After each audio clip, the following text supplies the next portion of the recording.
Now, MPs are voicing their concerns as they worry that building HS2 between London and Birmingham will be poor value for money.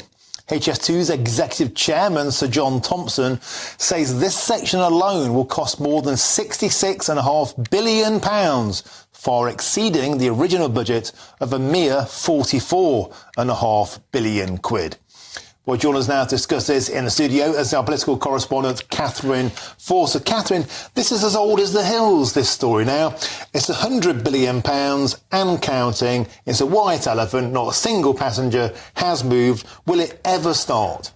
Well, it sounds, from what these MPs are saying, that we've ended up in the worst of all possible worlds. Because, of course, remember, this was a project conceived under Labour, championed by consecutive Conservative MPs, supposed to go in a Y shape, London, Euston to Birmingham, then in two Ys, one to Leeds, one to Manchester, connect our great northern cities, actually not to each other, but to London.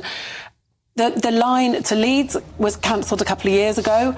Then Rishi Sunak went up to Manchester Conservative Party conference where he stood there and told that city it wasn't coming there. And now, what the bit remaining, the rump, as the chair of the Public Accounts Committee says, from Birmingham to Old Oak Common, they'd like it to go through to Euston, but there is no guarantee of that either. It depends entirely if they can get enough private sector funding. So we end up with what should have been a Y, and we've got a little bit going from somewhere west of London to Birmingham. Doesn't solve the issues in the north at all, doesn't increase connectivity between our great northern cities is dire, does nothing for that, costs an absolute bomb. And I think worth saying too, I mean, pictures of the tunnels up on screen, a lot of the reason, clearly bad management, but a lot of the reason why the cost is astronomical on that section is because the vast majority of that journey is now going to be either in underground tunnels or in deep, deep cuttings, because so many objections were raised by people living nearby. That has sent the cost through the roof, which has meant that the government has felt they can't afford to run it to Leeds and Manchester, and we're ending up with something they're saying is the exact words, will not be value for money as its total cost significantly outweighs its benefits. Now, they're saying if it had run as was originally planned to Manchester and Leeds, the cost-benefit analysis, they would have got more money back, more benefit per mile.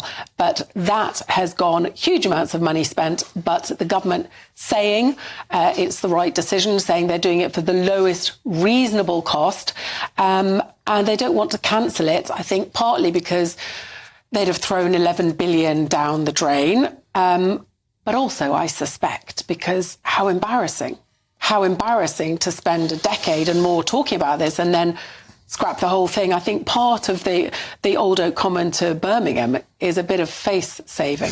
Well, there's lots of whys. You said whys. Why spend £100 billion and not get anything off the ground? Why go to Old Oak Common, which is like going to Stansted and calling it London? It means you've got to transfer onto the tube. Well, that's going to eradicate any time saving. Why charge people so much for the privilege? But today, Andy Burnham and the Mayor of Birmingham, well, they're gathering, right, because they're still convinced they can breathe life into this.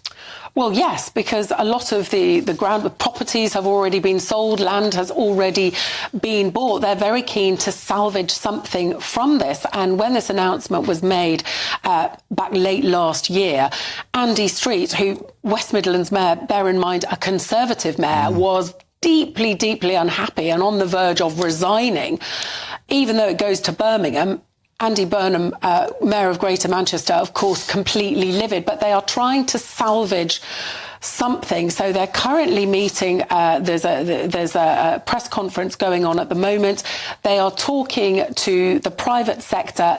The meeting today, they're reviewing the area. I'm just looking at this map here between sort of Stoke-on-Trent, Crewe, Stafford, but basically between Birmingham and Manchester, seeing how they can improve it, because they have a huge problem with capacity. Part of the reason for HS2 was speed, to get there quicker, but a lot of it was capacity. They simply don't have the capacity on those existing lines. But whether they will be able to drum enough private investment up to really make a significant difference is, well, we shall have to see. Well, it'd be a miracle, I think, if they did. I campaigned twice in this area. I was an MEP for the West Midlands. I didn't meet a single person who wanted it.